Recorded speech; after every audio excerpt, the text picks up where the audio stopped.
Ilalabas na ngayong araw, kung hindi man inilabas na, ang resulta ng 2023 bar examinations. Nakatutok sa Korte Suprema si Boy Gonzales. Boy, kumusta? Ang resulta ng bar inilabas na ba ng SC? Wala pa, Edmel. Ilang minuto na lamang ay ilalabas na itong resulta ng 2023 bar examination. May higpit ang seguridad dito. Pagpasok mo ng courtyard ng Supreme Court ay kine-check yung mga gamit ng mga papasok at naunang pinapasok ang mga membro ng media. Bago pinapasok, yung nag-aabang ng resulta. At nandito na sila, ang iba ay nandito na sila sa pinaka-courtyard ng Supreme Court. At maging ang daloy ng trapiko kanina, medyo nagkaroon ng mabagal dahil sa may mga MPD sa MPPD na minamanduan yung daloy ng trapiko para dito sa kahabaan ng Padre Paura.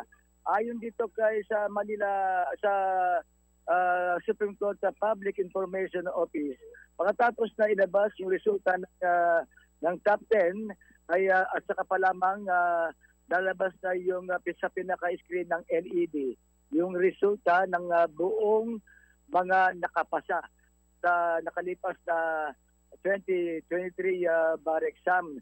At pagkatapos noon, malalaman na namin kung sino-sino ang magiging top 10 sa resulta. At kanina, may mga ilang mga nagko-congratulate ka pa rito. Pero bagamat lahat ng mga papapasa ay kino-congratulate na nila.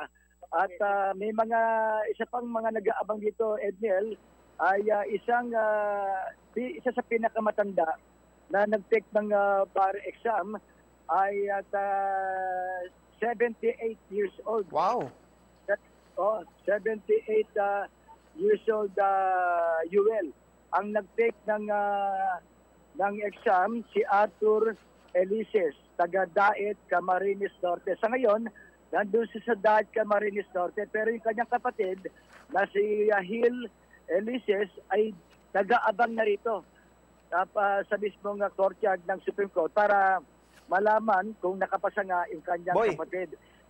Yes. Maliban dyan sa pinaka-courtyard ng SC, saan pa pwedeng makita ng ating mga aspiring lawyers yung resulta ng bar na ilalabas ngayong tanghali? May sa website at sa YouTube ng Supreme Court, may makikita nila yung resulta. Kaya yung iba ay sa online na lamang nag-aabang ng resulta ng bar exam. Pero may live stream, doon na lang nila abangan.